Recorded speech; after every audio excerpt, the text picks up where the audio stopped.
ప్రస్తుతం మనము నీతి Aayog 3-year action plan గురించి మనం మాట్లాడుకుందాం.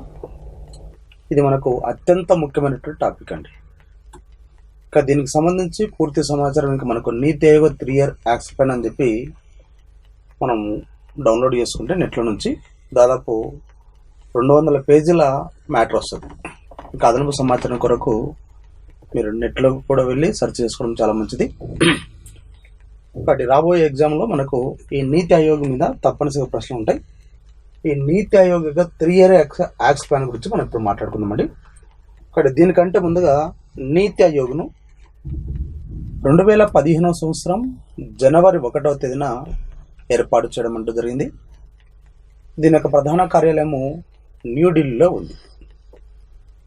దీని యొక్క నినాదం అనేటువంటిది బలమైన రాష్ట్రాలతో బలమైన దేశం అనే నినాదంతో నీతి ఆయోగ్ను ఏర్పడేశారు. నీతి అంటేనే మనకు అక్కడ పేరులో కూడా మనకు అర్థమవుతుంది. National institution for transforming India, దాన్ని జాతీయ పరివర్తన సంస్థ అని చెప్పడం అనేది జరుగుతుంది. భారతదేశంలో జరిగేటువంటి ప్రతి మార్పును, కొత్తదనాన్ని, భారతదేశంలో ఒక ప్రత్యేకమైనటువంటి కార్యక్రమాన్ని తీసుకురావాలన్నా నీతి ఆయోగ్ ఆధ్వర్యంలో తీసుకురావడానికి, భారతదేశంలో పూర్తి స్థాయిలో మార్పులు తీసుకురావడానికి ఏర్పడినటువంటి ఒక సంస్థనే నీతి ఆయోగ్ అని చెప్పుకోవచ్చు. కాబట్టి నీతి ఆయోగ్ ప్రధాన కార్యాలయము న్యూఢిల్లీలో ఉంది. నీతి ఆయోగ్ భవనాన్ని ప్రస్తుతం యోజనా భవన్ పిలుస్తున్నారు. ఈ యోజనా భవన్ అనేటువంటిది గతంలో ప్రణాళికా సంఘం యొక్క భవన్ కూడా ఉండేది, అది రద్దయిపోయింది. కాబట్టి ప్రస్తుతం నీతి ఆయోగ్ భవనాన్ని యోజనా భవన్గా పేర్కొంటున్నారు. యోజన అనేటువంటిది కేంద్ర ప్రభుత్వం యొక్క అధికారిక పత్రిక అండి. యోజన పత్రికకు మొట్టమొదటి చీఫ్ ఎడిటర్గా ఖుష్వంత్ సింగ్ గారు ఉన్నారు. ప్రస్తుతం మనకు దీపికా కచ్చాల్ గారు ఉన్నారని చెప్పి మనం గతంలో కూడా దీని గురించి మాట్లాడుకున్నాం. ఇక నీతి ఆయోగ్ ప్రధానమైన ఉద్దేశం ఏది అంటే ప్రణాళికా సంఘంలో ఉన్నటువంటి లోపాలను సరిదిద్దుతూ సహకార సమైక్య స్ఫూర్తిని బలపరచడమే దీని యొక్క ప్రధానమైన ఉద్దేశం. ప్రణాళికా సంఘం నందు రాష్ట్రాలకు స్థానం లేదు. కాబట్టి భారతదేశం యొక్క అభివృద్ధి కొరకు ప్రణాళిక రూపొందించేటప్పుడు రాష్ట్రాల యొక్క ప్రాధాన్యత లేకుండానే, రాష్ట్రాల యొక్క పాత్ర లేకుండానే ప్రణాళిక రూపొందించేవారు. ఫలితంగా రాష్ట్రాలు వెనుకబాటుతనానికి గురవుతున్నాయి. కాబట్టి సహకార సమాఖ్య స్ఫూర్తిని బలపరుస్తూ నీతి ఆయోగ్లో రాష్ట్రాలకు కూడా పాత్రను కల్పించి సభ్యులుగా చేర్చి దేశం యొక్క అభివృద్ధిలో క్రియాశీల భాగస్వామ్యం చేసే ఉద్దేశంతో నీతి ఆయోగ్ను ఏర్పాటు చేశారు. కాబట్టి సహకార సమాఖ్య స్ఫూర్తిని బలపరిచే ఉద్దేశంతో నీతి ఆయోగ్ను ఏర్పాటు చేయడం జరుగుతుంది. కాబట్టి ఈ నీతి ఆయోగ్ను ఏర్పాటు చేసినటువంటి తర్వాత జరిగినటువంటి నీతి ఆయోగ్ మొట్టమొదటి సమావేశము 2015 సంవత్సరం ఫిబ్రవరి 6వ తేదీన జరిగింది అండి. ఇంకా నీతి ఆయోగ్లో దాని యొక్క నిర్మాణాన్ని పరిశీలిస్తే ఇవన్నీ మనం గతంలోనే మాట్లాడుకున్నాం. నీతి ఆయోగ్ నిర్మాణంలో చైర్మన్ ఉంటాడు, డిప్యూటీ చైర్మన్ ఉంటారు, శాశ్వత సభ్యులు ఉంటారు, అశాశ్వత సభ్యులు ఉంటారు, ఎక్సెప్షన్ సభ్యులు ఉంటారు. అదేవిధంగా ప్రత్యేక ఆహ్వానితులకు కూడా ఉండడం జరుగుతుంది. అందులో ప్రధానంగా గవర్నింగ్ కౌన్సిల్ అనేది కూడా ఉంటుంది. కాబట్టి ఈ గవర్నింగ్ కౌన్సిల్లో పాలక మండలినందు రాష్ట్రాల యొక్క ముఖ్యమంత్రులు మరియు కేంద్రపాలిత ప్రాంతాల లెఫ్టినెంట్ గవర్నర్స్ కూడా సభ్యులుగా ఉండడం జరుగుతుంది. కాబట్టి ఈ నీతి ఆయోగ్ యొక్క గవర్నింగ్ కౌన్సిల్ యొక్క మొదటి సమావేశము 2015 సంవత్సరం ఫిబ్రవరి 8వ తేదీన జరిగింది అని. 2015 సంవత్సరం ఫిబ్రవరి 8వ తేదీన నీతి ఆయోగ్ సంబంధించినటువంటి మొదటి గవర్నింగ్ కౌన్సిల్ సమావేశం జరిగింది. రెండవ గవర్నింగ్ కౌన్సిల్ సమావేశం అనేటువంటిది 2015 సంవత్సరం జూలై 15వ తేదీన జరగడం జరుగుతుంది. సేమ్ అదే సంవత్సరం 2015 సంవత్సరం జూలై 15వ తేదీన నీతి ఆయోగ్ గవర్నింగ్ కౌన్సిల్ సమావేశం రెండవ సమావేశం జరిగింది. అదే మూడవ సమావేశము 2017 సంవత్సరం ఏప్రిల్ 23వ తేదీన జరగడం జరిగింది. కానీ ఈ మూడు సమావేశాల యొక్క ప్రత్యేకత మీద కూడా మన గతంలో మన పబ్లిక్ సర్వీస్ కమిషన్ ఎగ్జామ్లో ప్రశ్నలు రావడం జరిగింది. కాబట్టి ఒక్కొక్క మీటింగ్లో ఏం చేశారు, ఏం చర్చించారు అనేది మనకు కొత్త ఇంపార్టెంట్. మొదటి సమావేశంలో అనగా 2015 సంవత్సరం ఫిబ్రవరి 8న జరిగినటువంటి మొదటి గవర్నింగ్ కౌన్సిల్ సమావేశంలో టీమ్ ఇండియా అనేటువంటి ఒక ప్రత్యేక పదాన్ని ఉపయోగిస్తూ ముఖ్యమంత్రులతో 3 సబ్ గ్రూపులను ఏర్పాటు చేయడం అనేది జరుగుతుంది. టీమ్ ఇండియా అనేటువంటి పేరుతో ముఖ్యమంత్రులతో, రాష్ట్రాల యొక్క ముఖ్యమంత్రులతో 3 సబ్ గ్రూపులను ఏర్పాటు చేశారు. అందులో మన ముఖ్యమంత్రి యొక్క ఆధ్వర్యంలో కూడా ఒక కమిటీ ఏర్పాటు చేశారు. నెక్స్ట్ డాక్టర్ అరవింద్ పనగారియా నేతృత్వంలో 2 టాస్క్ ఫోర్స్లను ఏర్పాటు చేయడం అంటే జరిగింది. 2 టాస్క్ ఫోర్స్లు ఏర్పరిచారు. అదే మనకు రాష్ట్రాల యొక్క ముఖ్యమంత్రులతో 3 సబ్ గ్రూపులను ఏర్పాటు చేశారు. అరవింద్ పనగారియా నేతృత్వంలో 2 టాస్క్ ఫోర్స్ కమిటీలను ఏర్పాటు చేయడం అంటూ జరిగింది. నెక్స్ట్ రెండవ మీటింగ్ ఇక్కడ క్లారిటీగా ఇక్కడ ఆరో మేరకు ఇచ్చాను. రెండవ మీటింగ్ అనేటువంటిది 2015 సంవత్సరం జూలై 15వ తేదీన జరిగితే ఈ సమావేశంలో మొదటి సమావేశంలో ఏర్పడిన కమిటీలు టాస్క్ ఫోర్స్ల యొక్క రిపోర్ట్లను, ప్రగతిని సమీక్షించడం అంటూ జరిగింది. మొదటి సమావేశంలో ఏర్పడినటువంటి కమిటీలు అంటే మనకు 3 సబ్ గ్రూపులు ఉన్నాయి. అదేవిధంగా అరవింద్ పనగారి నేతృత్వంలో 2 టాస్క్ ఫోర్స్ కమిటీలు ఉన్నాయి. వాటి యొక్క రిపోర్ట్ను, ప్రగతిని సమీక్షించడం అనేది జరిగింది రెండవ మీటింగ్లో. నెక్స్ట్ మూడవ మీటింగ్ అనేటువంటిది 2017 సంవత్సరం ఏప్రిల్ 23వ తేదీన అరవింద్ పనగారి నేతృత్వంలో ఈ మీటింగ్ జరిగితే ఈ అరవింద్ పనగారి నేతృత్వంలో భారత ట్రాన్స్ఫర్మేషన్ కోసం చెప్పినటువంటి ఒక రోడ్ మ్యాప్ను రూపొందించడం అంటూ జరిగింది. భారతదేశ ట్రాన్స్ఫర్మేషన్ కోసం, భారతదేశం యొక్క మార్పు కోసము చేపట్టినటువంటి ఒక రోడ్డు మ్యాప్ను అరవింద్ పనగారి నేతృత్వంలో రూపొందించడం జరిగింది. ఇదే మీటింగ్లో మధ్యప్రదేశ్ యొక్క ముఖ్యమంత్రి శివరాజ్ సింగ్ చౌహాన్ యొక్క నేతృత్వంలో రైతుల ఆదాయాన్ని రెట్టింపు చేయాలంటే ఏ విధంగా చేయాలి అనేటువంటి అంశం పైన, జిఎస్టీ పైన ఒక ప్రత్యేకమైన రోడ్డు మ్యాప్ను చర్చించడం అంటూ జరిగింది ఈ మీటింగ్లో. కాబట్టి మూడవ మీటింగ్ 2017 సంవత్సరం ఏప్రిల్ 23వ తేదీన న్యూఢిల్లీలో జరిగింది. మ్యాక్సిమం అన్ని మీటింగ్లు న్యూఢిల్లీలోనే జరుగుతాయండి. కాబట్టి ఈ న్యూఢిల్లీలో జరిగినటువంటి మీటింగ్ నందు డాక్టర్ అరవింద్ పనగారి నేతృత్వంలో భారత ట్రాన్స్ఫర్మేషన్ కోసం రూపొందించినటువంటి ఒక రోడ్డు మ్యాప్ను రూపొందించడం అంటూ జరిగింది. అదే శివరాజ్ సింగ్ నేతృత్వంలో రైతుల యొక్క ఆదాయాన్ని ఎలా రెట్టింపు చేయాలి అనేటువంటి అంశం పైన, అదేవిధంగా జిఎస్టీ పైన ఒక ప్రత్యేకమైనటువంటి రోడ్డు మ్యాప్ను రూపొందించారు.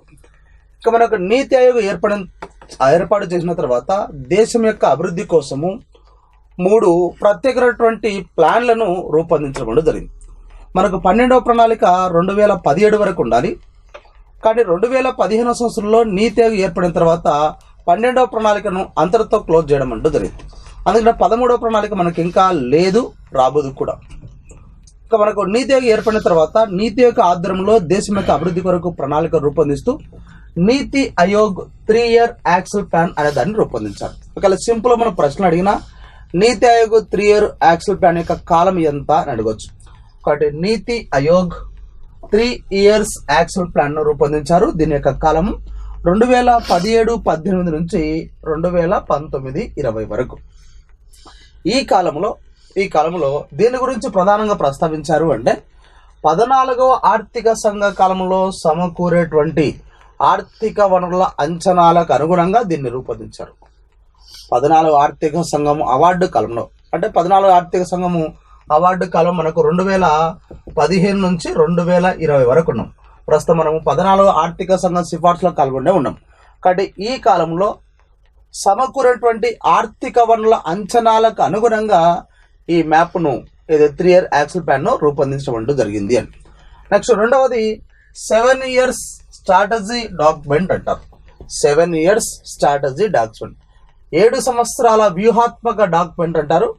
దీని యొక్క కాల పరిమితి 2017-18 నుంచి 2023-24 వరకు.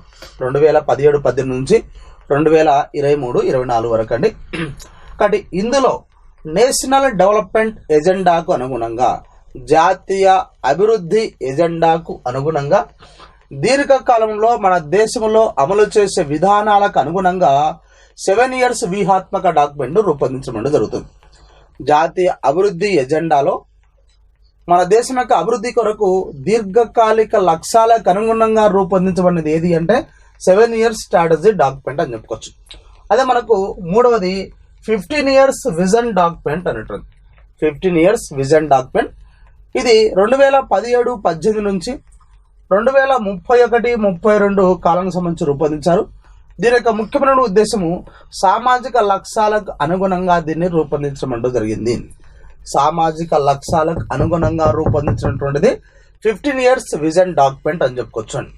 15 years విజన్ డాక్యుమెంట్. కాబట్టి ఈ విధంగా భారతదేశం యొక్క అభివృద్ధి కోసము నీతి ఆయోగ్ ఆధ్వర్యంలో 3 ప్రణాళికలు రూపొందించాడు. ఒకటి 3 years యాక్షన్ ప్లాన్, రెండవది 7 years విజన్ డాక్యుమెంట్,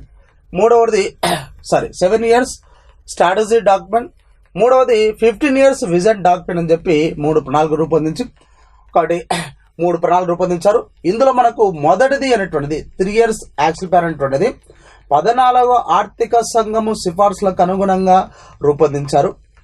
అదే 7 years స్ట్రాటజీ డాక్యుమెంట్ అనేటువంటిది దీర్ఘకాలిక లక్ష్యాలకు అనుగుణంగా రూపొందించారు. 15 years విజన్ డాక్యుమెంట్ అనేటువంటిది సామాజిక లక్ష్యాలకు అనుగుణంగా రూపొందించడం జరుగుతుంది. కనుక నీతి ఆయోగ్ ఏర్పడిన తర్వాత వ్యవసాయ రంగంలో సంస్కరణల కోసము ప్రత్యేక కమిటీలు ఏర్పడేశారు. కాబట్టి ఏ కమిటీ ఏర్పడేసినా నీతి ఆయోగ్ యొక్క డిప్యూటీ చైర్మన్ యొక్క ఆధ్వర్యంలోనే కమిటీ ఏర్పడేశారు. నీతి ఆయోగ్ శాశ్వత సభ్యుల యొక్క ఆధ్వర్యంలోనే కమిటీలు ఏర్పాటు చేసుకుంటూ పోయారు. కాబట్టి ఈ నీతి ఆయోగ్ ఒక ప్రత్యేకమైన పేరు కూడా ఉంది, థింక్ ట్యాంక్ అంటారు. మేధావుల యొక్క ఆలోచనలు అని చెప్పడం అంటూ జరుగుతుంది. భారతదేశంలో జరిగినటువంటి ప్రతి మార్పుకు ప్రధాన ఆధారం ఏదంటే నీతి ఆయోగ్ అని చెప్పుకోవచ్చు. కాబట్టి నీతి ఆయోగ్ ఆధ్వర్యంలో దేశం యొక్క ప్రగతికి సూచనలు, సలహాలు, సంస్కరణలు ప్రవేశపెట్టే ఉద్దేశంతో నీతి ఆయోగ్ ఏర్పడేశారు. అందులో మనకు వ్యవసాయ రంగ సంస్కరణలో భాగంగా కౌలుదారుని యొక్క హక్కులు, భూస్వాముల యొక్క భద్రత కోసము 2016వ సంవత్సరంలో ఒక మోడల్ ల్యాండ్ లీజింగ్ యాక్ట్ను తీసుకురావడం అంటూ జరిగింది. కాబట్టి ఈ యాక్ట్ను కూడా రూపొందించడంలో ప్రధాన పాత్ర పోషించినటువంటి వారు అరవింద పనగారి నేతృత్వంలోనే దీన్ని కూడా రూపొందించడం జరిగింది. కాబట్టి కౌలుదారుల హక్కులు, అదేవిధంగా భూస్వాముల భద్రత కోసం, అంటే భూస్వాములు నష్టపోకుండా, కౌలుదారులు నష్టపోకుండా ఒక ప్రత్యేకమైనటువంటి మోడల్ ల్యాండ్ లీజింగ్ యాక్ట్ను 2016లో రూపొందించారు. దీనికి అనుగుణంగా మధ్యప్రదేశ్ ప్రభుత్వం ఒక ప్రత్యేకమైనటువంటి చట్టాన్ని తీసుకొచ్చింది. అదే ఉత్తరప్రదేశ్ రాష్ట్రం ఉన్నటువంటిది తన రాష్ట్రం ఉన్నటువంటి చట్టంలో మార్పులు తీసుకురావడం జరిగింది. అదేవిధంగా ఒరిస్సా మరియు ఆంధ్రప్రదేశ్ రాష్ట్రాలు ప్రత్యేకంగా కొన్ని చట్టాలు మార్పులు తీసుకోవడానికి ప్రయత్నాలు జరుగుతూ ఉన్నాయని చెప్పుకోవచ్చు.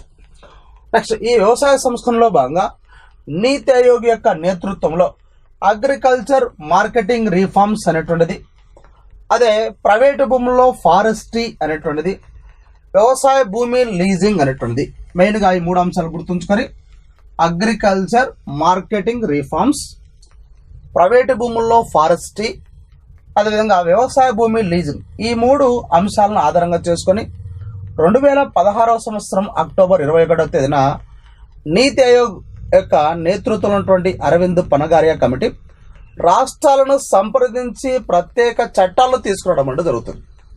ఈ 3 సంస్కరణలకు అనుగుణంగా, ఈ 3 మార్పులకు అనుగుణంగా నీతి ఆయోగ్ అనేటువంటిది రాష్ట్రాలను సంప్రదించి రాష్ట్రాల యొక్క సూచనల మేరకు, సలహా మేరకు మరికొన్ని చట్టాలు కూడా తీసుకురావడం అంటూ జరిగింది. అవి model agriculture product marketing committee అనే దాన్ని తీసుకురావడం అనేది, model agriculture product marketing committee అనే దాన్ని తీసుకురావడం జరిగింది. అదేవిధంగా agriculture marketing farmers friendly reforms అనేటువంటిది, agriculture marketing farmers friendly reforms అనేటువంటి ఒక ఇండెక్స్ను కూడా రూపొందించడం జరిగింది. ఈ ఇండెక్స్లో 0 అనేటువంటిది కనీస విలువ, 100 అనేటువంటిది గరిష్ట విలువగా రూపొందించారు. కాబట్టి ఈ ఇండెక్స్ను, ఈ సూచనలు అమలుపరచడంలో మొదటి స్థానంలో ఉన్నటువంటి రాష్ట్రం ఏదంటే మహారాష్ట్ర అని తెలడం అంటూ జరిగింది. కాబట్టి agriculture marketing farmers friendly reforms అనేటువంటి ఇండెక్స్ను అమలుపరచడంలో మొదటి స్థానంలో ఉన్నటువంటి రాష్ట్రము మహారాష్ట్ర అని చెప్పుకోవచ్చు అండి.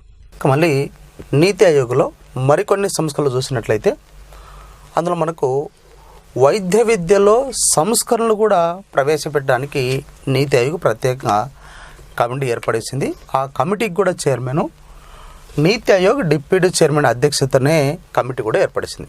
కాబట్టి వైద్య విద్యలో కూడా మార్పులు తీసుకురావడానికి నీతి ఆయోగ్ డిప్యూటీ చైర్మన్ అధ్యక్షతన కమిటీని ఏర్పాటు చేయడం అంటూ జరిగింది. ఈ కమిటీ ఏం చెప్పింది అంటే, ఇంతకుముందు ఉన్నటువంటి ఇండియా వైద్య విద్యా మండలిని రద్దు చేసి అదేవిధంగా వైద్య విద్యను నియంత్రించినటువంటి ఒక ప్రత్యేక వ్యవస్థను ఏర్పాటు చేయాలని చెప్పి ఈ కమిటీ సిఫారసు చేయడం అంటూ జరుగుతుంది. ఇండియా వైద్య విద్యా మండలిని రద్దు చేసి వైద్య విద్యను నియంత్రించినటువంటి ఒక ప్రత్యేక వ్యవస్థను ఏర్పాటు చేయాలని చెప్పి ఈ కమిటీ సిఫారసు చేయడం అంటూ జరిగింది. ఇంకా మనకు డిమానిటైజేషన్ జరిగిన తర్వాత, నోట్ల రద్దు జరిగిన తర్వాత డిజిటల్ చెల్లింపుల పేమెంట్ కోసము నీతి ఆయోగ్ ఆధ్వర్యంలో వివిధ కమిటీలను ఏర్పాటు చేయడం అంటూ జరిగింది. ఆ డిజిటల్ చెల్లింపుల కోసము 2016 సంవత్సరం నవంబర్ 25వ తేదీన 2016 సంవత్సరం నవంబర్ 25వ తేదీన నీతి ఆయోగ్ సిఇఓ అధ్యక్షతన అంటే నీతి ఆయోగ్ మొట్టమొదటి సిఇఓ సింధుశ్రీ కుల్లర్, ప్రస్తుత సిఇఓ అమితాబ్ కాంత్. అంటే అప్పుడు మనకు సిఇఓ సింధుశ్రీ కుల్లర్ గారు ఉన్నారు. కాబట్టి సిఇఓ సింధుశ్రీ కుల్లర్ అధ్యక్షతన డిజిటల్ పేమెంట్స్ అనేటువంటిది ఆర్థిక వ్యవస్థలోని అన్ని రంగాలలో ఫ్రెండ్లీగా అమలు చేసే విధంగా ఒక టైం ఫ్రేమ్ను నిర్ణయించడానికి ఈ కమిటీ ఏర్పాటు చేయడం జరుగుతుంది. అంటే డిజిటల్ పేమెంట్స్ అనేటువంటిది ఆర్థిక వ్యవస్థలోని అన్ని రంగాలకు ఫ్రెండ్లీగా ఉన్నటువంటి విధంగా ఒక టైం ఫ్రేమ్ నిర్ణయించడానికి సిఇఓ అధ్యక్షతన ఒక కమిటీని ఏర్పాటు చేయడం అంటూ జరిగింది. అదేవిధంగా డిజిటల్ చెల్లింపులో భాగంగా భీమ్ యాప్ ద్వారా డిజిటల్ పేమెంట్ ప్రోత్సహించడానికి 2017 సంవత్సరం ఏప్రిల్ 14వ తేదీన క్యాష్ బ్యాక్ అనేటువంటిది, రెఫరల్స్ బోనస్ అనేటువంటి పథకాలు కూడా ప్రవేశపెట్టారు. 2017 సంవత్సరం ఏప్రిల్ 14వ తేదీన క్యాష్ బ్యాక్ అనేటువంటిది, రెఫరెన్స్ ప్రోగ్రామ్ అనేటువంటి ఒక ప్రత్యేక పథకాలను కూడా ప్రవేశపెట్టారు. ఇంకా మనకు చెప్పుకుంటే దీనికి వీటన్నిటికంటే ముందుగా 2016 సంవత్సరం డిసెంబర్ 15వ తేదీ, 2016 సంవత్సరం డిసెంబర్ 17వ తేదీ ఒకటి నోట్ల రద్దు చేసిన తర్వాత ప్రత్యేకంగా గరీబ్ కళ్యాణ్ యోజన అటువంటి పథకాన్ని ప్రవేశపెట్టారు. ఆ గరీబ్ కళ్యాణ్ యోజన పథకం నుంచి ఆల్రెడీ మనం పథకాల్లో మనం చర్చించుకున్నాం. ఎవరైతే నల్లధనాన్ని కలిగి ఉంటారో, నల్లధనం కలిగి ఉంటుండే వారు తమ డబ్బును 50% పన్నుతోటిగా డిపాజిట్ చేసి ఆ వచ్చినటువంటి డబ్బుతో పేదవాడి యొక్క సంక్షేమ కొరకు ఉపయోగించే ఉద్దేశంతో గరీబ్ కళ్యాణ్ యోజన పథకాన్ని ప్రవేశపెట్టారు. ఇది మనకు 2016 సంవత్సరం డిసెంబర్ నుంచి 2017 సంవత్సరం మార్చి 31 వరకు అమల్లో ఉందని చెప్పుకున్నాం. నెక్స్ట్ వాటితో పాటు డిజిటల్ చెల్లింపులు ప్రోత్సహించడానికి ప్రజల కోసము ప్రత్యేకంగా లక్కీ గ్రాహక యోజన అటువంటి పథకాన్ని, అదే వ్యాపారస్తులను డిజిటల్ కార్యక్రమాల వైపు మళ్లించే ఉద్దేశంతో డిజిధన్ వ్యాపార యోజన అటువంటి 2 పథకాలు ప్రవేశపెట్టారు. కాబట్టి ప్రజల్లో డిజిటల్ వ్యాపారాలను ప్రోత్సహించడానికి లక్కీ గ్రాహక యోజన అటువంటి కార్యక్రమాన్ని, అదే వ్యాపారస్తుల్లో డిజిటల్ వ్యాపారం వైపు మొగ్గు చూపడానికి డిజిధన్ వ్యాపార యోజన అటువంటి పథకాన్ని ప్రవేశపెట్టారు. ఈ 2 పథకాలు 2016 సంవత్సరం డిసెంబర్ 25వ తేదీ నుంచి 2017 సంవత్సరం ఏప్రిల్ 14 వరకు అమల్లో ఉండేవి. కాబట్టి ఈ కార్యక్రమం అమలు ఉన్నటువంటి 100 రోజుల కాలంలో ప్రతి వారానికి లక్కీ ట్రిప్ ద్వారా అనేక మందికి ప్రోత్సాహకాలు, బహుమానాలు కల్పించడం జరిగింది. చివరి రోజు అంటే 2017 సంవత్సరం ఏప్రిల్ 14వ తేదీన జరిగినటువంటి చివరి లక్కీ ట్రిప్ డ్రాలో ₹1,00,00,000 బహుమానాన్ని గెలుచుకున్న వ్యక్తి శ్రద్ధా మోహన్ అనేటువంటి వ్యక్తి. ఇతడు మహారాష్ట్రలోని లాతూరుకు చెందినటువంటి వ్యక్తి. ₹1,00,00,000 బహుమానం లభించడం జరిగింది. కాబట్టి అదేవిధంగా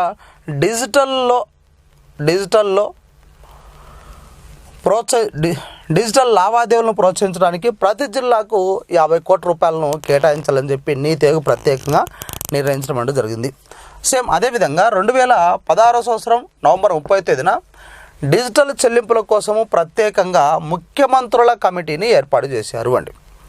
డిజిటల్ చెల్లింపుల లావాదేవీ కోసం ప్రత్యేకంగా ముఖ్యమంత్రుల కమిటీని ఏర్పడేశారు. ఈ కమిటీకి ఆంధ్రప్రదేశ్ సీఎం చంద్రబాబు నాయుడు కన్వీనర్గా ఈ కమిటీ ఏర్పాటు చేయడం జరుగుతుంది. ఈ కమిటీ తన రిపోర్ట్ను 2017 సంవత్సరం జనవరి 24న సమర్పించడం అంటూ జరిగింది.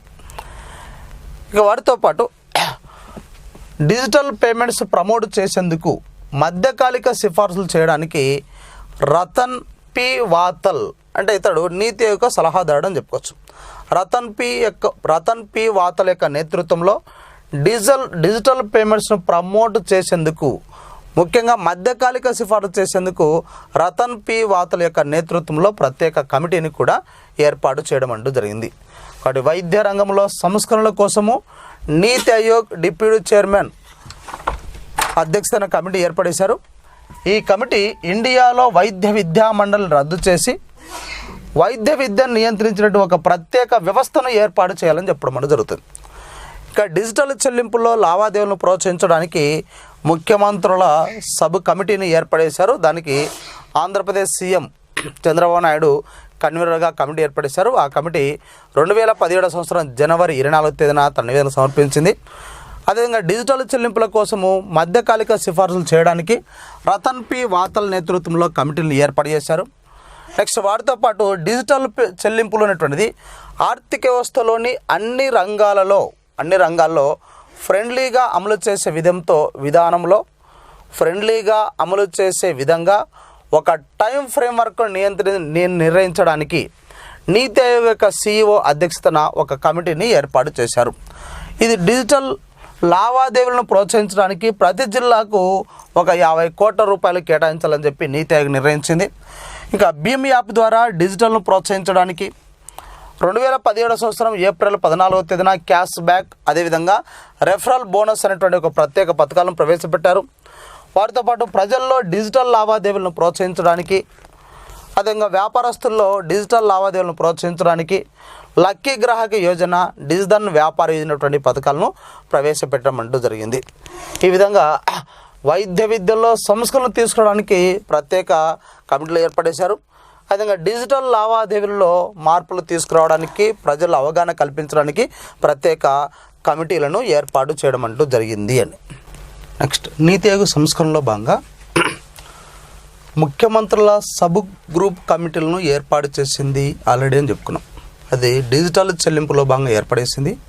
దానికి ఆంధ్రప్రదేశ్ సీఎం చంద్రబాబు నాయుడు కన్వీనర్గా కమిటీ రిపోర్టు చేసింది. వాటన్ని ప్రభుత్వం అమలుపరిచింది.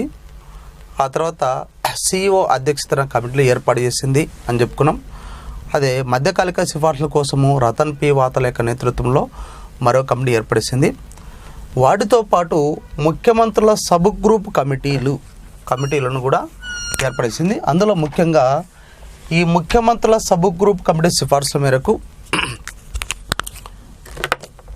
కేంద్ర ప్రభుత్వ ప్రాయోజిత పథకాల సంఖ్యను 28కి తగ్గించడం జరిగింది. కేంద్ర ప్రభుత్వ ప్రాయోజిత పథకాల సంఖ్యను తగ్గించింది. అదేవిధంగా ముఖ్యమంత్రుల సబ్ గ్రూప్ కమిటీ సిఫార్సుల మేరకు స్వచ్ఛ భారత్ అభియాన్పై ఈ కమిటీ చేసినటువంటి సిఫార్సులన్నింటినీ కేంద్ర ప్రభుత్వం ఆమోదించేది. స్వచ్ఛ భారత్ అభియాన్పై ముఖ్యమంత్రుల సబ్ గ్రూప్ కమిటీ ఏ సిఫార్సులు చేసిందో ఆ సిఫార్సులన్నింటినీ ఆమోదించడం జరిగింది. అదేవిధంగా స్కిల్ డెవలప్మెంట్ పైన ముఖ్యమంత్రుల సబ్ గ్రూప్ కమిటీ చేసినటువంటి సిఫార్సులన్నింటినీ ఆమోదించడం జరిగింది. కాబట్టి ముఖ్యమంత్రుల సబ్ గ్రూప్ కమిటీ సిఫార్సులకు అనుగుణంగా కేంద్ర ప్రభుత్వ ప్రాయోజిత పథకాల సంఖ్యను 20 తగ్గించింది. నెక్స్ట్ అదేవిధంగా స్వచ్ఛ భారత్ అభియాన్పై ఈ ముఖ్యమంత్రుల సబ్ గ్రూప్ కమిటీ చేసినటువంటి సిఫార్సులన్నీ ఆమోదించింది. అదేవిధంగా స్కిల్ డెవలప్మెంట్ పైన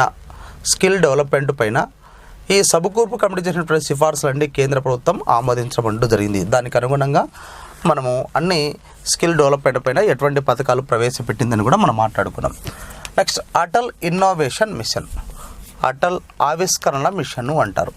కాబట్టి ఆవిష్కరణను, కొత్త అంశాలను ఆవిష్కరించడానికి, విద్యార్థులలో సృజనాత్మకత, శాస్త్రీయ ధోరణను ప్రోత్సహించడానికి దేశవ్యాప్తంగా అటల్ థింక్ ల్యాబ్స్ను ఏర్పాటు చేయడానికి అటల్ ఇన్నోవేషన్ మిషన్ అనేటువంటిది ఆర్థిక సహకారాన్ని అందిస్తుంది. విద్యార్థుల్లో సృజనాత్మకతను, శాస్త్రీయ ధోరణులను పెంపొందించడానికి దేశవ్యాప్తంగా అటల్ థింక్ ల్యాబ్స్ను ఏర్పాటు చేస్తుంది. అవి అన్నీ దేశం మొత్తం మీద 500. కాబట్టి వాటికి అటల్ ఇన్నోవేషన్ మిషన్ అనేటువంటిది ఆర్థిక సాయాన్ని అందిస్తుంది. కానీ ఇందులో భాగంగా గతంలో మనం కొన్ని అంశాలు కూడా మనం మాట్లాడాం. జిజ్ఞాస అనేటువంటి కార్యక్రమం, విద్యాంజలి అనేటువంటి కార్యక్రమం. కాబట్టి ఇటువంటి కార్యక్రమాల ద్వారా పిల్లల్లో చదువుతున్న సమయంలోనే చదువు పట్ల సృజనాత్మకతను పెంపొందించడానికి అటల్ ఇన్నోవేషన్ మిషన్ అనేటువంటిది అటల్ థింక్ ల్యాబ్స్ను ఏర్పాటు చేయడానికి ఆర్థిక సహకారం అందిస్తుంది. నెక్స్ట్, అటల్ ఇంక్యుబేషన్ సెంటర్స్ ఏర్పాటు చేయడానికి కూడా అటల్ ఇన్నోవేషన్ మిషన్ 10 కోట్ల ఆర్థిక సహకారాన్ని కూడా అందిస్తుంది. అటల్ ఇంక్యుబేషన్ సెంటర్స్ కొత్తగా ఎవరైతే స్టార్టప్ కంపెనీలు ఏర్పాటు చేస్తారో ఆ ఏర్పాటు చేసే వారికి అటల్ ఇన్నోవేషన్ మిషన్ యొక్క సహాయాన్ని కూడా అందిస్తుందని చెప్పి మనకు స్టార్టప్ ఇండియా అనేటువంటి కార్యక్రమం మనం చెప్పుకున్నాం. స్టార్టప్ ఇండియా యొక్క ప్రధానమైనటువంటి ఉద్దేశము స్టార్టప్ కంపెనీలను ప్రోత్సహించడమే దాని యొక్క ప్రధానమైనటువంటి ఉద్దేశం. కాబట్టి ఆ పథకం కింద అనేక రకాల ప్రోత్సాహాలు కల్పించడంతో పాటు అటల్ ఇన్నోవేషన్ మిషన్ కింద ఆర్థిక సహకారాన్ని కూడా అందిస్తుంది అని చెప్పి మనం తెలుసుకోవడం అంటూ జరిగింది గతంలో. నెక్స్ట్, టాస్క్ ఫోర్స్ కమిటీలు అండి. నీతి ఆయోగ్ యొక్క ఆధ్వర్యంలో 2 టాస్క్ ఫోర్స్ కమిటీలు ఏర్పడేశారు. అవి ఒకటి పేదరిక నిర్మూలనపై ఒక టాస్క్ ఫోర్స్ కమిటీ, మరొకటి వ్యవసాయ రంగం యొక్క అభివృద్ధిపై మరొక టాస్క్ ఫోర్స్ కమిటీ ఏర్పడేశారు. పేదరికంపై ఏర్పడినటువంటి టాస్క్ ఫోర్స్ కమిటీకి, వ్యవసాయ రంగ అభివృద్ధి కోసం ఏర్పడిన టాస్క్ ఫోర్స్ కమిటీకి రెండిటికి చైర్మన్ ఎవరంటే నీతి ఆయోగ్ డిప్యూటీ చైర్మన్ ఆధ్వర్యంలోనే ఏర్పడేశారు. ఈ పేదరిక నిర్మూలన టాస్క్ ఫోర్స్ కమిటీని 2015 సంవత్సరం మార్చి 16వ తేదీన ఏర్పాటు చేసి అది తన నివేదికను 2016 సంవత్సరం జూలై 11వ తేదీన తన నివేదికను సమర్పించడం జరుగుతుంది. కాబట్టి ఈ కమిటీ యొక్క నివేదిక ఆధారంగా మరొక కమిటీని ఏర్పాటు చేసి పేదరికంపై పూర్తి స్థాయి నివేదికను తయారు చేస్తుంది అని చెప్పి తన నివేదికలో పేర్కొనడం జరిగింది అని. నెక్స్ట్, వ్యవసాయ అభివృద్ధిపై ఏర్పడినటువంటి కమిటీ, దీన్ని కూడా చైర్మన్ నీతి ఆయోగ్ డిప్యూటీ చైర్మనే. ఈ కమిటీని కూడా సేమ్ 2015 సంవత్సరం మార్చి 16వ తేదీన ఏర్పడేశారు. ఈ కమిటీ తన నివేదికను 2016 సంవత్సరం మే 31న సమర్పించడం జరుగుతుంది. ఈ కమిటీ వ్యవసాయ ఉత్పాదకను పెంచాలి అంటే కొన్ని సిఫార్సులు ప్రత్యేకంగా చేయడం జరుగుతుంది. అందులో మనకు అంటే వ్యవసాయాన్ని లాభసాటిగా మార్చాలంటే ప్రత్యేకంగా కొన్ని సిఫార్సు చేయండి. వ్యవసాయ ఉత్పాదకతను పెంచాలి. దాంతోపాటు భూమి రికార్డులో సంస్కరణలు తీసుకురావాలి. ఎప్పుడో రికార్డుల కార్యక్రమాన్ని పూర్తిగా అసమర్థవంతంగా ఉంది కాబట్టి భూమి రికార్డులో మార్పులు తీసుకురావాలని చెప్పారు. కాబట్టి దీనికి అనుగుణంగా భూమి రికార్డుల కార్యక్రమాన్ని పంపిణీ కార్యక్రమం మనం చెప్పుకున్నాం. భూసార కార్డుల పంపిణీ కార్యక్రమం మనం చెప్పుకోవడం జరుగుతుంది. వివిధ రాష్ట్ర ప్రభుత్వాలు భూమి రికార్డుల ప్రక్షాళన కార్యక్రమాన్ని కూడా చేపట్టడం జరుగుతుంది. అంటే నీతి ఆయోగ్ సిఫార్సులకు అనుగుణంగా వ్యవసాయ రంగ అభివృద్ధి కోసం రాష్ట్ర ప్రభుత్వాలు కూడా చర్యలు తీసుకోవడం జరుగుతుంది. అదేవిధంగా రైతుల యొక్క ఉత్పత్తులకు చెల్లించినటువంటి ధరలు సమయోచితంగా ఉండాలని చెప్పడం జరుగుతుంది. అంటే కనీస మద్దతు ధర, సేకరణ ధర ఇటువంటివన్నీ రైతులకు అనుగుణంగా ఉండాలని చెప్పడం జరుగుతుంది. అదేవిధంగా ఈశాన్య రాష్ట్రాల్లో 2వ హరిత విప్లవం సాధించాలని చెప్పి కూడా ఈ కమిటీ సిఫార్సు చేస్తుంది. రైతుల యొక్క సంక్షోభానికి వెంటనే ప్రభుత్వాలు ప్రతిస్పందించాలి. రైతులు నష్టపోయినట్లంటే వాటిని వెంటనే ఆదుకునే విధంగా ఒక ప్రత్యేక చర్యలు తీసుకోవాలి. కాబట్టి అందుకని గతంలో రైతుల యొక్క ఆదాయాన్ని రెట్టింపు చేయడానికి మనకు నీతి ఆయోగ్ 3వ గవర్నింగ్ కౌన్సిల్ సమావేశంలో చౌరాసి సింగ్ యొక్క ఆధ్వర్యంలో ఒక రోడ్ మ్యాప్ను రూపొందించారని చెప్పుకున్నాం. దానికి అనుగుణంగానే ఈ కమిటీ ఏర్పాటు చేయడం జరుగుతుంది.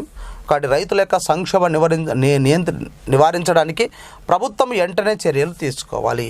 వీలైతే రైతు అకస్మాత్తు యొక్క మరణాలకు, రైతు యొక్క రుణభారాన్ని తగ్గించడానికి ప్రభుత్వం వీలైతే రైతు యొక్క రుణాన్ని మాఫీ చేయకుండా ఉండేందుకు వీలైతే ప్రతి సంవత్సరము పంట వేయడానికంటే ముందుగా కొంత ఆర్థిక సాయాన్ని అందించాలి అని చెప్పడం జరిగింది. కాబట్టి దీనికి అనుగుణంగానే తెలంగాణ ప్రభుత్వం మంచి పథకాలను ప్రవేశపెట్టింది. పంటలు వేయడానికంటే ముందుగా ప్రతి రైతుకు ఎకరానికి ఒక 4,000 రూపాయల ఆర్థిక సాయాన్ని అందిస్తూ రైతు బంధు పెట్టుబడి పథకము మద్దతు పథకంగా కార్యక్రమాన్ని ప్రవేశపెట్టింది. అలాగనే ప్రతి రాష్ట్ర ప్రభుత్వం ఇటువంటి చర్యలు చేపట్టాలి. అదే రైతు బీమా పథకాన్ని రైతుల యొక్క సంక్షేమం కోసము రైతు మరణించినట్టయితే ప్రత్యేక బీమాను తీసుకురావాలని చెప్పి ఎప్పుడో మనకు జాతీయ రైతు commission chairman MS Swaminathan committee, Jaitu Ghosh committee ఈ కమిటీలు సిఫార్సు చేశాయి. ఇంతవరకు ఏ రాష్ట్ర ప్రభుత్వం ఇంప్లిమెంట్ చేయలేదు. కానీ పక్కనటువంటి మన తెలంగాణ రాష్ట్రము రైతు యొక్క బీమా పథకాన్ని ప్రవేశపెట్టింది. అని రైతు ఎలా మరణించినా, సహజంగా మరణించినా, ప్రమాదవశాత్తు మరణించినా, ఇంకా ఏ రకంగా మరణించినా 5 లక్షల రూపాయలు అందించే కార్యక్రమం ప్రవేశపెట్టింది.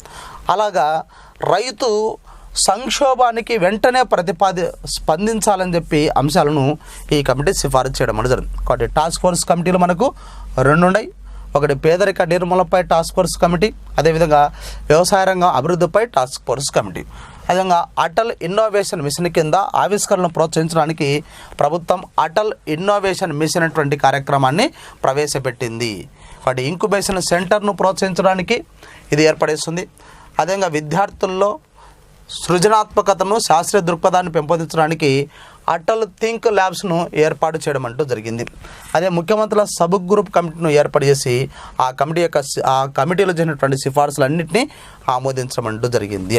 కాబట్టి నీతి ఆయోగ్ ఏర్పాటు చేసిన తర్వాత ఇలా దేశంలో మార్పులు తీసుకురావడానికి అనేకమైనటువంటి కమిటీలను ఏర్పాటు చేస్తూ ముందుకు వెళ్ళడం అంటూ జరుగుతుంది. ఇంకా మనకు కాలానికి అనుగుణంగా అనేక కమిటీలు వస్తాయి. ఆ కమిటీల గురించి మీరు అప్డేట్ చేసుకుంటూ మీరు చదువుకుంటూ రావాలి. ఇక్కడ చివరి నాటికి నా క్లాస్ అయిపోయినాటికి ఇంకా చివరి నాటికి ఏమన్నా సరే అప్డేట్ ఉంటే నీతి ఆయోగ్ సంబంధించినటువంటి ప్రతి అంశాన్ని మీ ముందు ఉంచుతానండి. Thank you.